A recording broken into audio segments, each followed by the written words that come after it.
네, 청소년기의 이런 문제들은 단순히 개인적인 어려움을 넘어 가정과 사회 전체에 영향을 미치기 때문에 정확하게 이해하는 것이 무엇보다 중요합니다.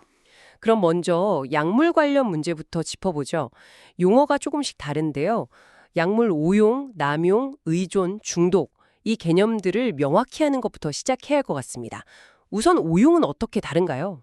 네, 약물 오용, 그러니까 미스유즈는요, 의학적인 목적으로 사용하는 약물이긴 한데 의사의 처방 없이 사용하거나 지시대로 따르지 않는 경우를 말합니다. 예를 들면 처방받은 약을 마음대로 용량을 늘린다거나 하는 거죠. 아, 처방대로 안 쓰는 거군요. 그럼 남용, 어기유즈는 어떤 단계인가요? 남용은 이제 쾌락 추구 같은 비의학적인 목적으로 약물을 사용하거나 혹은 너무 과하게 사용하는 행위 자체를 의미합니다. 이때부터는 약물에 대한 내성이 증가할 수 있고요. 여러 약물을 동시에 사용하는 복합남용으로 이어질 가능성도 커집니다. 진단 기준 같은 것도 있나요? 네, 남용의 경우 예를 들어 약물 때문에 학업이나 직장 생활 같은 중요한 역할을 제대로 못하거나 신체적으로 위험한 상황임을 알면서도 사용하거나 법적인 문제가 생겼거나 대인관계의 문제가 발생하는데도 계속 사용하는 이런 네 가지 문제 중 한 가지 이상이 1년 이상 지속될 때 진단될 수 있습니다. 남용이 더 심해지면 의존 상태로 가는 거군요. 그렇습니다. 의존, 디펜던스 단계가 되면 약물을 계속 사용하면서 정신적으로나 신체적으로 변화가 생겨서 스스로 사용을 중단하거나 조절하기가 아주 어려워진 상태를 말합니다. 의존의 특징적인 증상들이 있을까요? 대표적인 게 바로 내성과 금단 증상입니다. 내성은 같은 효과를 얻기 위해 점점 더 많은 양의 약물이 필요한 상태고요. 금단은 약물을 끊었을 때 나타나는 고통스러운 신체적, 정신적 반응이죠. 내성 금단 외에 또 다른 기준이 있나요? 네, 있습니다. 예를 들어 원래 의도했던 것보다 훨씬 많은 양을 혹은 더 오랜 기간 동안 사용하게 되는 경우, 또 약물 사용을 줄이거나 조절하려고 노력했지만 계속 실패하는 경험, 약물을 구하거나 사용하고 그 효과에서 벗어나는데 지나치게 많은 시간을 보내는 것, 중요한 사회적, 직업적 또는 여가 활동을 약물 때문에 포기하거나 줄이는 것, 그리고 마지막으로 신체적 또는 심리적으로 문제가 생긴다는 것을 알면서도 계속 사용하는 것. 이런 7가지 증상 중에서 3가지 이상이 1년 동안 지속될 때 의존으로 진단합니다. 그럼 중독, 애딕션은 의존보다 더 심각한 상태를 말하는 거겠네요. 네, 그렇다고 볼 수 있습니다. 중독은 약물에 대한 어떤 강박적이고 통제 불가능한 집착 상태, 해로운 결과가 명백한데도 불구하고 약물 사용을 멈출 수 없는 상태를 의미합니다. 가장 심각한 단계라고 할 수 있겠죠. 이런 약물 문제들이 나타날 때 어떤 징후들을 관찰할 수 있을까요? 신체적으로나 행동적으로요. 신체적 징후로는 눈의 초점이 흐릿하거나 자주 졸려하고 눈곱이나 콧물이 자주 낀다든지 이유 없이 체중이 갑자기 줄어든다거나 팔 같은 곳에 주사 자국이 보이는 경우 등이 있습니다. 또 위염이나 간경화 같은 질병으로 이어지기도 하고요.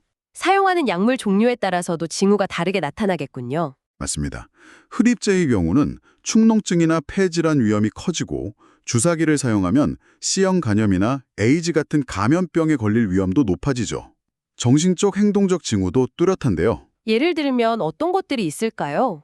환각이나 환청을 경험하거나 누군가 자신을 해치려 한다는 피해망상에 시달리기도 하고요. 또 갑자기 극도로 흥분하거나 불안해하고 공격적인 성향을 보이기도 합니다. 기억력이 눈을 띄게 떨어지거나 모든 일에 태만해지고 거짓말이 늘고 혼자 있으려고만 하고 무책임한 행동을 보이는 것도 특징적인 모습입니다.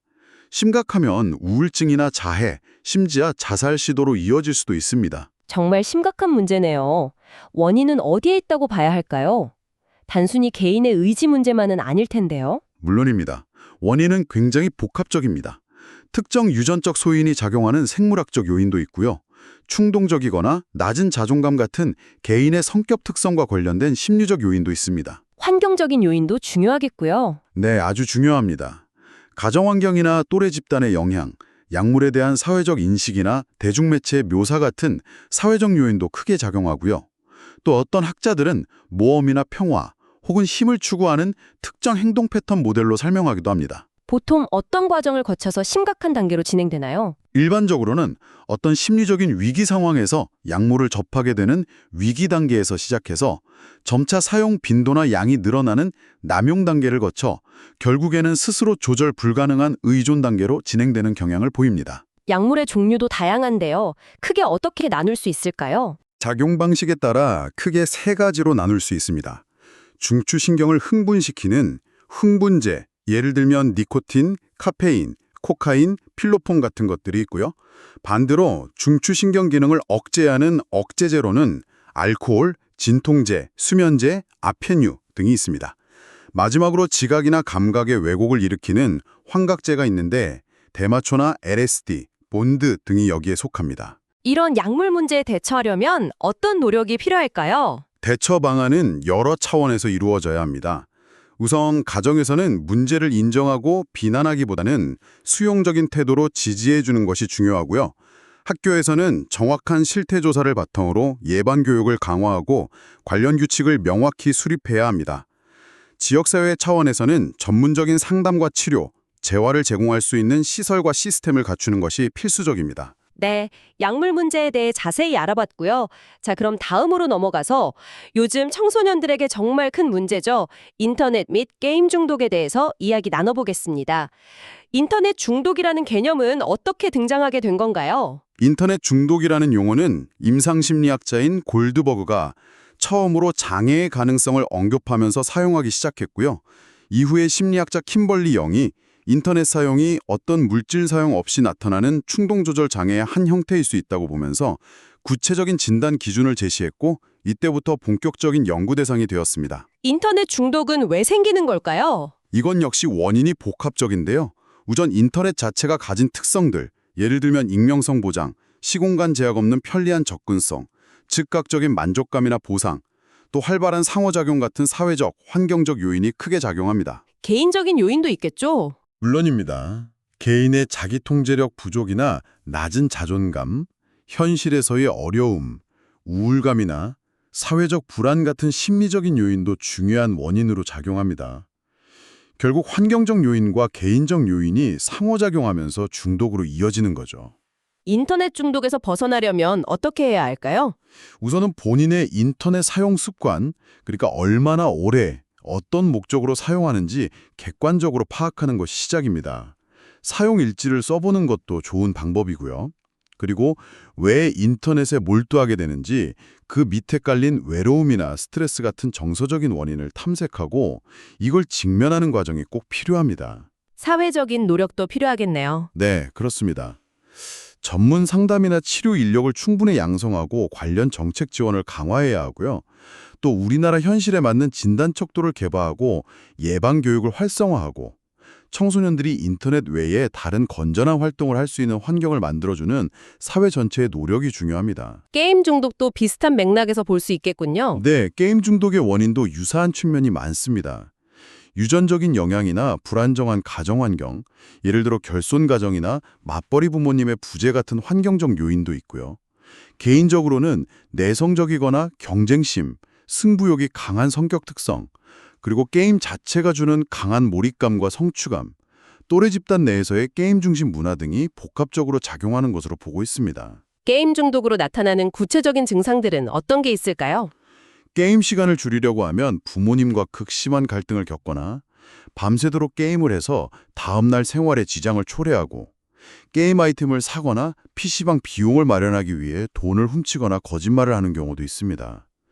고가의 아이템을 사달라고 조르거나 심하면 학교 가기를 거부하는 등의 문제 행동으로 이어지기도 하고요. 게임 중독을 극복하기 위한 방법은 무엇일까요? 무엇보다 가족의 꾸준한 관심과 지도가 중요합니다. 일관성 있는 규칙을 정하고 대화를 통해 조절하도록 돕는 거죠. 만약 가정 내에서 해결이 어렵다면 반드시 전문가의 조언과 도움을 받아야 합니다. 사회적으로는 청소년 보호법 등에 따라 심야 시간대 게임 접속을 제한하거나 셧다운제, 현재는 폐지되고 선택제로 전환, 이용자나 친권자의 동의를 기반으로 게임 이용 동보를 활용하는 제도, 게임 제공 사업자에게 중독 위험성을 고지할 의무를 부과하는 등의 법적 장치도 마련되어 있습니다. 스마트 심센터 같은 전문기관을 통해서 예방교육이나 상담, 치유 프로그램을 지원받는 것도 효과적인 방법입니다. 네, 인터넷과 게임 중독 문제까지 살펴봤습니다. 마지막으로 청소년 섭식장애에 대해 알아보겠습니다. 대표적으로 거식증과 폭식증이 있죠. 네, 맞습니다. 신경성 식욕부전증, 아노렉시아 노보사, 우리가 흔히 거식증이라고 부르는 것과 신경성 폭식증, 불리미아 노보사, 즉 폭식증이 대표적인 청소년기 섭식장애입니다. 먼저 신경성 식욕부진증, 거식증은 어떤 특징을 보이나요? 거식증은 살이 찌는 것에 대한 극심한 두려움 때문에 스스로 음식 섭취를 극도로 제한해서 체중이 비정상적으로 낮아지는 질환입니다. 실제로는 매우 말랐음에도 불구하고 자신이 뚱뚱하다고 느끼는 왜곡된 신체 이미지를 갖는 것이 핵심 특징입니다. 신체적인 질병 없이 발생하는 거죠. 주요 증상들을 좀 더 구체적으로 설명해 주실 수 있을까요? 네, 체중 증가에 대한 강렬한 공포를 느끼고요. 자신의 체중이나 체형에 대해 왜곡된 인식을 가지고 있습니다.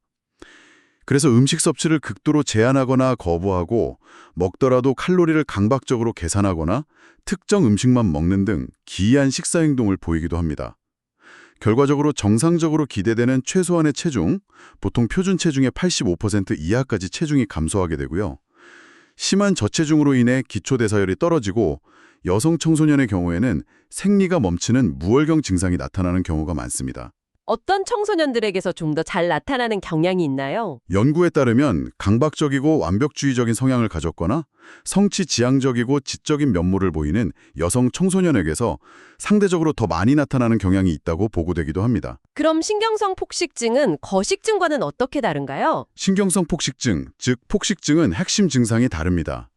짧은 시간 안에, 예를 들어 2시간 이내에 일반 사람들이 보통 먹는 양보다 훨씬 많은 양의 음식을 먹으면서 통제력을 잃는 듯한 느낌을 받는 폭식 행동이 주기적으로 나타나는 것이 특징입니다. 폭식만 하는 건 아니죠? 네, 중요한 것은 폭식 행동 후에 체중이 늘어나는 것을 막기 위해서 부적절한 보상 행동을 반복한다는 점입니다. 스스로 유도하는 구토가 가장 흔하고요. 설사약이나 이뇨제, 관장약 등을 남용하거나 과도하게 금식하거나 운동에 집착하는 행동 등이 포함됩니다. 진단 기준이 따로 있나요? 네, 진단을 위해서는 이러한 폭식 행동과 부적절한 보상 행동이 평균적으로 최소 주 1회 이상 3개월 넘게 지속되어야 합니다. 그리고 자기평가가 체중과 체형에 과도하게 영향을 받는다는 특징도 있습니다.